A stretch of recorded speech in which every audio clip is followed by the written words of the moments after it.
जय श्रीराम पिलामाने स्कूल एवं कॉलेज पिलामानक पई एक सुंदर रचना पंचायती राज दिवस। पंचायती राज दिवस दिन आमर महानायक प्रवाद पुरुष बिजू पट्टनायक जन्मदिन। तांको जन्मतिथि को पंचायती राज दिवस रूपे पालन करा जाउछि। ताहले चलो स्टार्ट करबा ओडिया रचना पंचायती राज दिवस।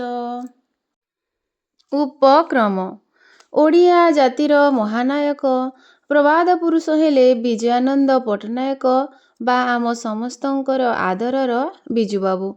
भूमिपुत्र बिजुबाबूଙ୍କ स्मृतिचारण ପାଇଁ प्रतिवर्ष मार्च 5 तारिख को ओडिशा रे पंचायती राज दिवस भावे पालन करा जाए। से हेउछंती आधुनिक ओडिशार ऐर खारबेल। से थिले जणे अप्रतिद्वंदी व्यक्तित्व, अदमनीय वीरत्वर अधिकारी, असाधारण दूरदृष्टि संपन्न कलिंगर मुकुटविहीन सम्राट बिजुबाबू। पंचायती राज व्यवस्था ओ बिजुबाबू। पंचायती राज व्यवस्था को कार्य करिबा पई आमर प्रिय प्रधानमंत्री पंडित जवाहरलाल नेहरू योजना करिथिले। स्वाधीनतार परवर्ती काल रे भारतर पंचायती राज व्यवस्था प्रचलित हेला।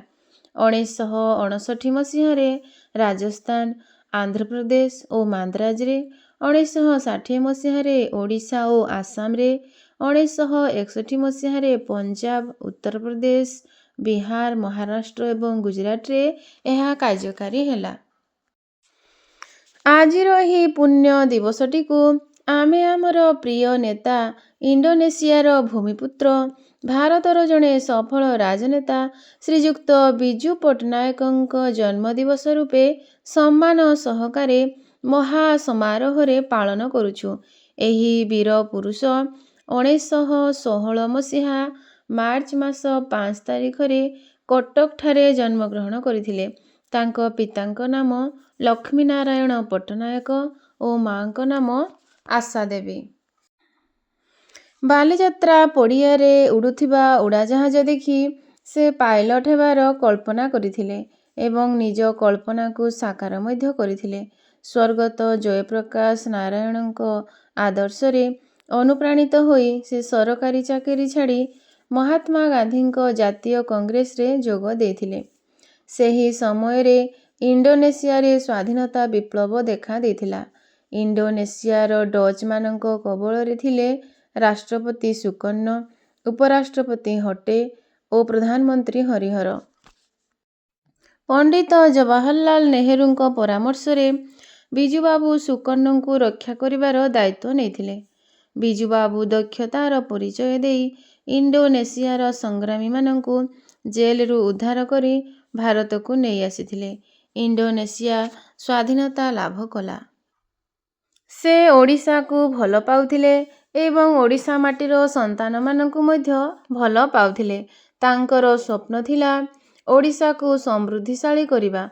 तेणु से ओडिया मानक शिक्षा, स्वास्थ्य, शिल्प, कलकारखाना, खଣି खादान एवं अर्थनैतिक उन्नति पाई अनवरत उद्यम करिथिले।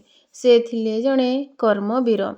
से जहा चाहुथिले ताकू कार्य करी देखाउथिले। से पारादीप बंदर ठारे बंदर निर्माण करिथिले।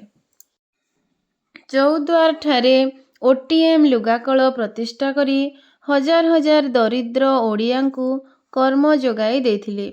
कलिंग फाउंडेशन ट्रस्ट प्रतिष्ठा करी शह शह गरीब मेधावी छात्र छात्री मानकु उच्च शिक्षा पाई व्यवस्था करिथिले। से मध्य चौद्वार रे कलिंग ट्यूबस बसाई थिले।